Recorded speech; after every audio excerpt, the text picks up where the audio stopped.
But here's my truck. Here's my tires. Guy came through and he stabbed all 18 of my tires. Every one of them's on flat.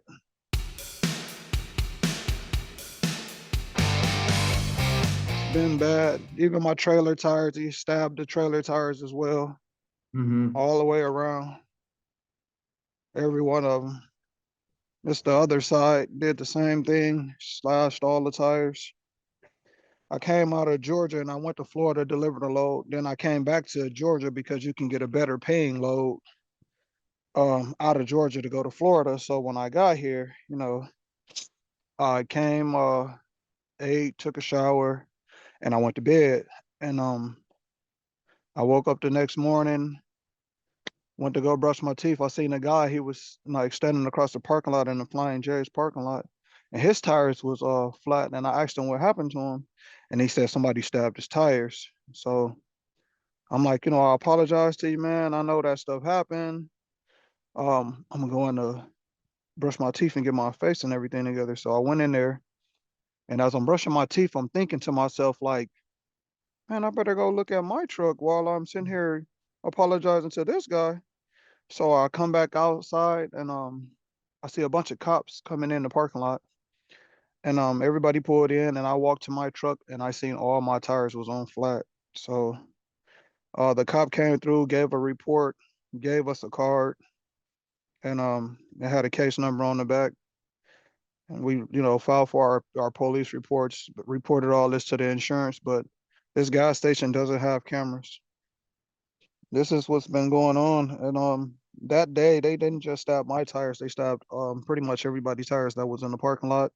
Um from what the officer said, it was 123 people tires that got stabbed that day. And they just stabbed in Florida, I think yesterday it was 94 people tires slashed. They slashed tires all on the ramp. They slashed tires, in all three parking lots. It was the TA, the Flying J's, and the Loves. All right, so this SJ Munoz landline staff right here. I'm speaking with OOIDA member Marloes Shoulders, who recently was a victim of vandalization to his truck, slashing all 18 tires. And like you said, this is seems to be happening. I mean, once is too much, obviously, from your perspective, but a frequent occurrence. And just doing some research dates back to even over a year in certain areas throughout the South. Had you been familiar and heard about, people maybe that you run with or just, colleagues? Is this anything that you were like aware of before? Maybe they said avoid these spots or anything like that? No, this was the first time that I personally heard about it, but from when I'm speaking to the tire techs and speaking to the officers and guys that's around in this area, they were saying that this been happening for the last 3 years. They even have a picture of this guy.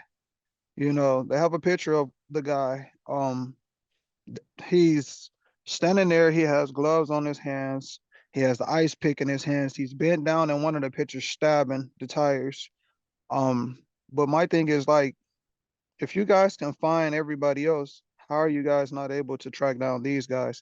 Every day I sit here, I lose thousands of dollars, you know, and it's cold here. So it's pretty Well, sad for us all to be here.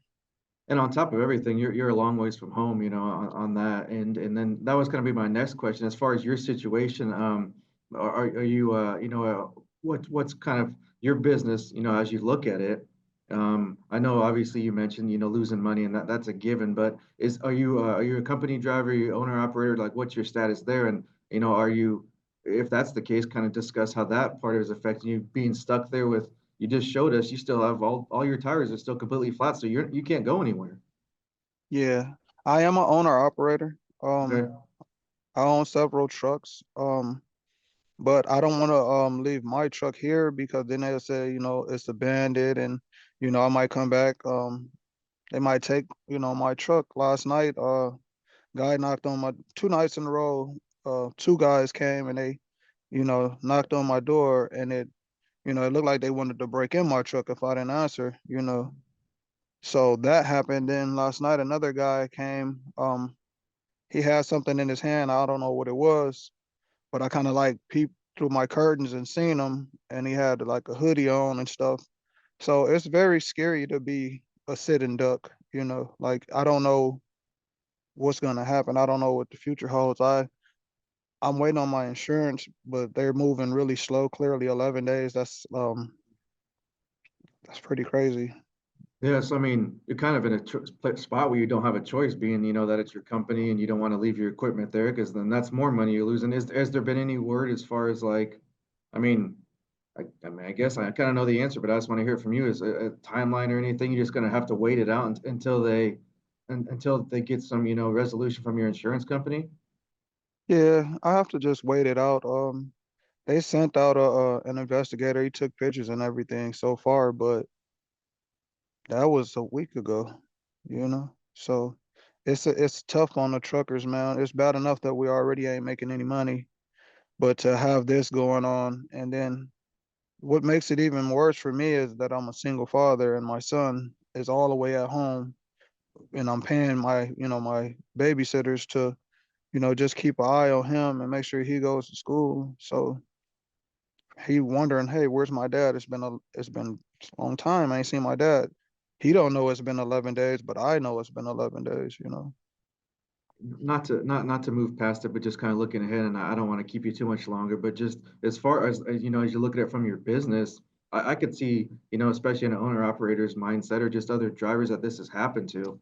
Do you think maybe this is enough of an incident and it's going to end up being costly enough where you just maybe avoid going to certain areas? Because I know nobody wants to lose money, but when it's something that maybe you see as uh, I guess I don't want to say preventable, but there's a way around it. Maybe you just don't go to these areas anymore. Is that anything you've thought about, or you just kind of just focus? Maybe I haven't thought that far ahead. I don't know. I'm just curious. Um, oh, when you got 11 days of sitting down, you didn't thought about it all. I'm definitely not coming back over in these areas at all. Um, this was a terrible experience for me. I've been in business. I've been driving for 10 years, but I've been owning my business for almost five, and I never had this issue at all. So they said this been going on all the way from Tennessee all the way up towards Florida. So I'm like, man, I come through here in these areas and I never had this issue before. And for me just to, luck of the draw, I guess I pulled in here and I call myself getting a good night's sleep and going back up to Florida and I won't be coming back.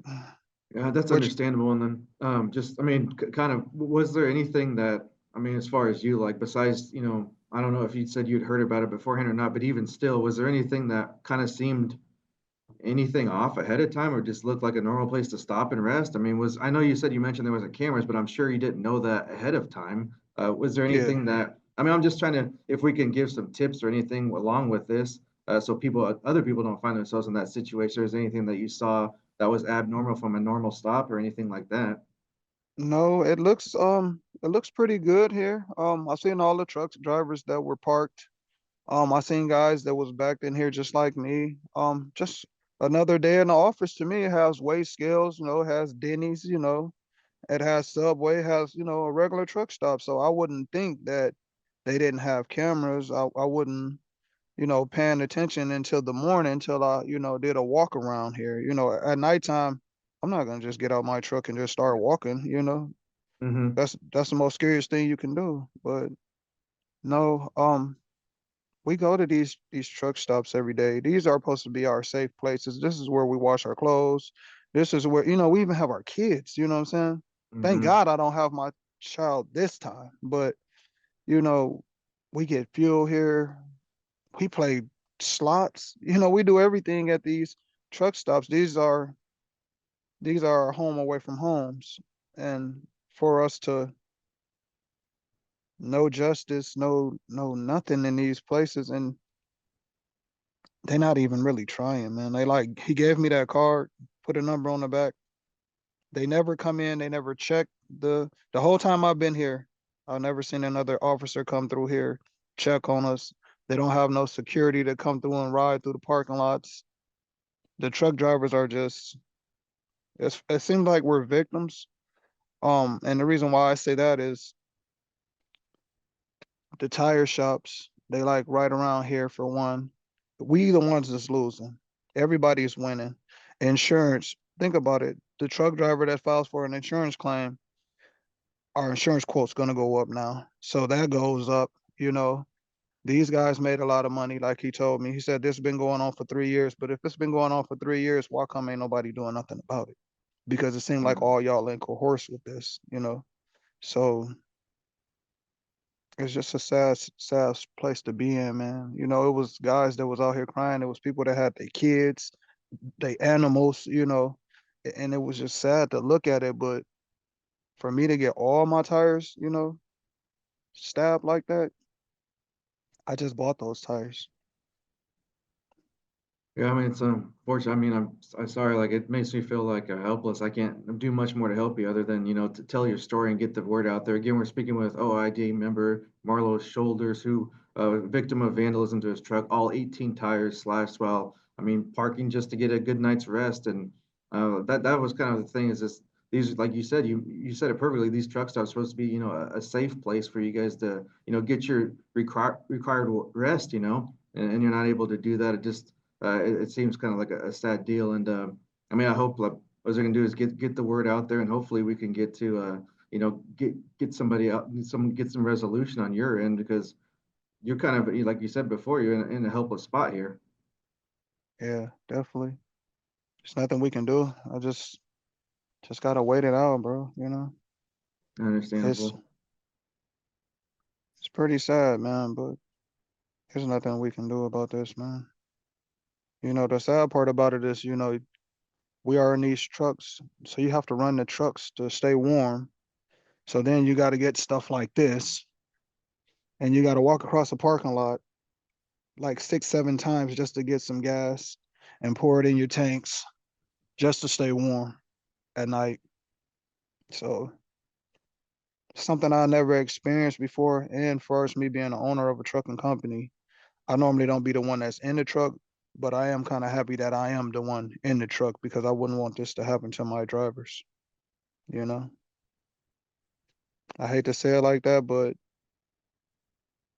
we don't deserve this type of treatment, man.